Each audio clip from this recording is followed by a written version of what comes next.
So I'm gonna be honest here, before the game launched I read some articles about how Resident Evil 8 was going to be less scary than its predecessor, Resident Evil 7, and I felt really disappointed from the start, because even though I love that game, I wouldn't define it as scary. It is definitely a survival horror game, but it's not focused on making you feel scared, but actually making you feel really tense with only one section that I can define as scary really. That's why my expectations dropped considerably. I was hoping for a game that could make me feel scared and tense at the same time. Like if they took the previous one and worked on what it made the game good and build up from there. That's why I was really surprised when I saw that the game was what I was actually expecting in the first place. First of all, let's talk about the introduction for a bit. We got a beautiful animated tale about a girl getting lost in the forest that has this Tim Burton style all over it. Then we see the worst character in the entire series, Mia Winters, and her boy Ethan is back! And he in this introduction alone has more personality and more dialogue than in the entirety of Resident Evil 7. Our taste in music's definitely improved over the years. You mean mine has? Once you're a big girl, we'll have a drink together, alright? Why do I even keep this around? I should get rid of it someday. Dude, he even plays with his daughter making cute monkey sounds. That's freaking adorable, man! If this didn't look like it was going to be better than Resident Evil 7 already, Mia gets freaking destroyed, and not only that, she gets destroyed by Chris Redfield himself, acting as the villain in this game. And being honest with you, he fits that role like a glove. No! So after getting kidnapped for no reason at all, we wake up in a dark forest and we go towards the only visible path, getting to a weird village that looks like it's infested. Wow, it's just like this game is a Resident Evil game, am I right? Anyway, after basically losing 2 fingers to the devil and surviving a horde of enemies Resident Evil 4 to 5 style, that's where the game really begins, and the reason why I said that I wanted to take a look to this introduction is because I think it sets the mood really good for the experience. Yeah, I've been joking around for a bit, but from the get-go, the game tells you that it's going to be more action-based in gameplay, but without leaving behind the horror aspect of the previous game. And believe me when I tell you, this game doesn't forget the horror aspect of the previous game. Holy shit, what is that? The game divides in 2 main gameplay segments, one where you follow the story in a level and the other where you explore the village. The game in both segments has a really well crafted open-ended level design. Exploring the village feels rewarding since you can get really good treasures and some powerful guns to add to your arsenal. And the exploration in the more linear sections of the game is rewarded as well with valuables, such as craftable resources or ammunition. Did I tell you all that the merchant is coming back in this game from RE4? This time he's called the Duke. You can trade your stuff for lay or buy new guns and upgrades. I think he's a better reincarnation of the merchant since he's really charismatic and has a lot more dialogue that is useful to the story. Actually thinking about it, all characters in this game are really charismatic and interesting, not only in their personality but in their design as well. Lady Dimitrescu and her daughters, Donna Beneviento and Ethan as well are really good examples of this. And yeah, I'm including Ethan. He's a pretty good character by Resident Evil standards. And don't get me wrong, those standards are not really that high up, like Chris is one of the better characters in the series and he's still boring, but let's look at it this way. Ethan wasn't supposed to be a character with personality. He was supposed to be a vessel for the player to introduce him to the experience. This is made clear by the fact that in Resident Evil 7, he didn't comment on anything around him, not even felt weirded out by the events that were happening to him. This was something that us fans didn't really like that much, because even though, like I said, RE characters are not really that good by any means, they still had some personality and also a particular charm to them. That particular charm was something missing from Ethan. In this game, however, they took the feedback really serious, and that same missing charm is now something that Ethan has in every dialogue that he speaks. Dude, it's so amazing how charismatic Ethan is in this game. But that's not all. He now has a very personal motivation that one can identify with, and works so much better in him than in other characters. Because let's be honest here, the other characters have a pretty strong motivation, right? Saving the world from bioterrorism, But at this point they have acquired this status of legendary heroes that even someone like you or me could never achieve in our lifetime. Ethan, however, is just a normal guy that got dragged into hell with no training, no anything, and only wanted to save his family to go back home. The fact that they made Ethan more charismatic in this game, and knowing this fact that I just said, it actually helped us to feel more identified with him and actually accomplishing what he was supposed to be in the first place. I'm not saying exactly that I feel identified with a guy that can cut his hand off and put it right back in with some water like it's Lego, but I feel identified with his motivations.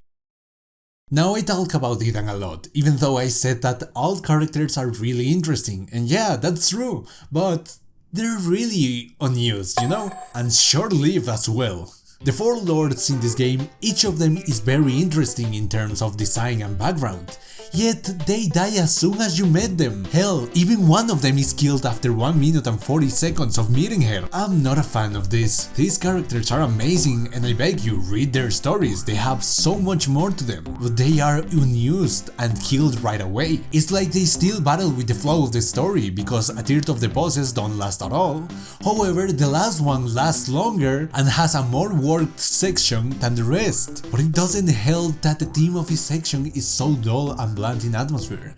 It's not bad by any means, I actually quite enjoy it, but the atmosphere is so boring. Moving on, I really like how this game is both fun and scary at the same time. Me being a horror enthusiast, like basically every reviewer known to man in YouTube, I know that Resident Evil is not exactly what I call a scary game. It is horror themed, definitely, but other than the first game and probably the 7th game in a way, I wouldn't call Resident Evil a scary themed franchise. But this game, I tell you, I was actually feeling pretty scared in some parts, especially in the beginning. It is a really good combination of a good survival horror game with action, something that Resident Evil 6 tried and failed miserably. I think the reason why RE8 works and RE6 doesn't is mostly because of pacing and knowing what you want to make the player experience. As we know, RE6 was a mix of everything, but they still didn't get anything more than a fun gameplay. They still tried to please all the fans at the same time. Even in Leon's campaign that was supposed to be more survival horror themed, after you exit the main building that I don't remember what it was,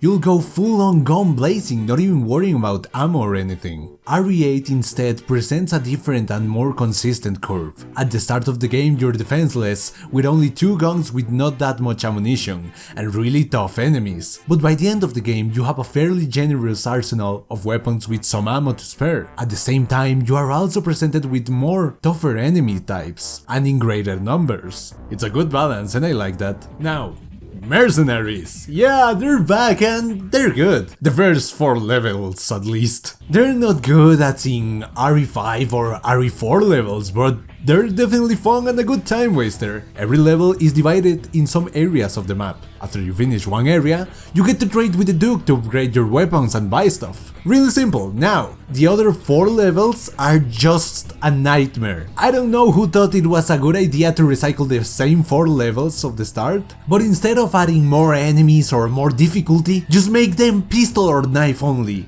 Capcom, if you find the team who did this, please don't fire them, they don't deserve it, but have a little chat with them. Like, dude, if you wanted to make more difficult levels, just make it so more enemies spawn with a bit more health and less time for combos, right? But don't make it so the only way to pass the levels is to play pistol only, or sometimes just knife only because how ridiculous the RNG on the bonuses are. That's the only thing I gotta say about Mercenaries. I ain't really a fan of the game mode, even if I've been playing them since RE3. I just think that they were fun at the start, but then a pain to complete. And the reward, you can say it's maybe worth it, I don't know. I've used it for like 2 minutes for fun and for the contact weapons run, but not much else. I want to talk about the story now. Here comes the spoiler warning. I'm going to talk all about the story and a real important part of the plot that I don't like, okay? So please, if you don't want to get spoiled, jump to this part in the video. Thank you. So the reason why Chris killed Mia back in Ethan's house is because she actually wasn't Mia, sadly. She was actually Mother Miranda that took the form of Mia. She wanted from the start to take Rose, Ethan's daughter, so she can revive her dead daughter, Eva, with the mold from RE7, now called Megamycete. That's also the reason why Alcina, Donna, Moreau, and Heisenberg exist. They were supposed to be vessels for Eva. After getting her hands on Rose, the four lords started killing everyone in the village, so they could start a ritual. When they killed everyone that they could find, they mutilated Rose and stored her in flasks. But Rose was still alive thanks to the regenerative capabilities of the mold. After Ethan kills every single one of the four lords, Mother Miranda proceeds to kill him, ripping his heart right out of his chest. But funnily enough, instead of dying, Ethan goes to the shared consciousness of the Megamycete, the same one that we saw in the final part of RE7. Here we encounter Evelyn, the villain from the previous game, telling Ethan that he didn't die by Miranda. He actually died back in the Baker house at the start of that game. And the only reason he is alive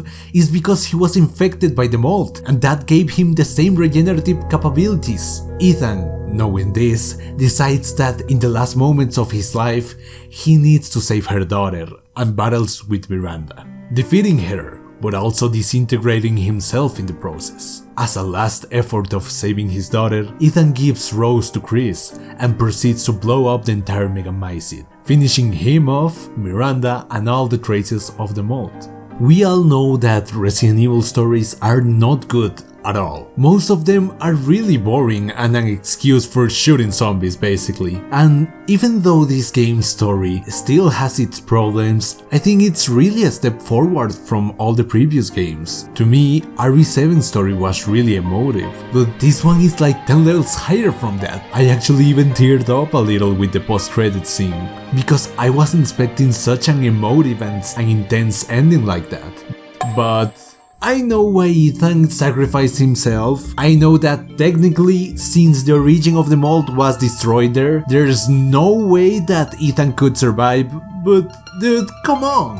Why wasting time in giving him more dialogue, more personality, more charm in this game if they were going to kill him off like that? I do believe that Ethan should die. Not in this game, but in the next game. Not because he's a bad character, on the contrary actually, but because of the events of this game. That as Rose is part of the mold independently, that they invented an explanation to keep him alive until the next game. Maybe it would have been better to leave half of the next game to Ethan, see him die and then play with Rose. We would have been able to watch an emotional scene as is the death of one of the best protagonists of Resident Evil, but we would also see his daughter who has seen again and again how his father gave everything for his family. Are you going to tell me that it would not be a more heartbreaking and emotionally intense scene if an adult Rose was actually watching Ethan die? But instead, they went for this weird path of making Ethan still alive, but just in the shared consciousness, because we already know that the one in the post-credit scene is him, or at least that's why they want to imply.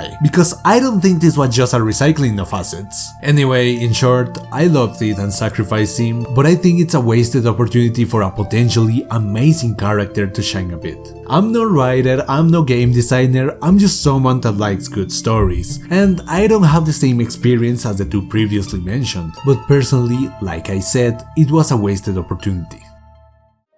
Even if I have this problem with the ending, I still deeply recommend this game. It is definitely inspired in the best two Resident Evil games of all time, to me at least. And even if sometimes it takes too much inspiration from them, at the end it ties both experiences in a beautiful, emotional and definitely flawed tribute to the 25 years of this franchise. If you want to try it, do it! Personally, it's one of the best Resident Evil games, and yeah, there's people that don't like it and it's totally fine. At the end of the day, everyone is entitled to have their own opinions, even if their opinions are wrong. That was the video, see you all in the next one, probably in 15 years maybe. Los amo a todos, adiós.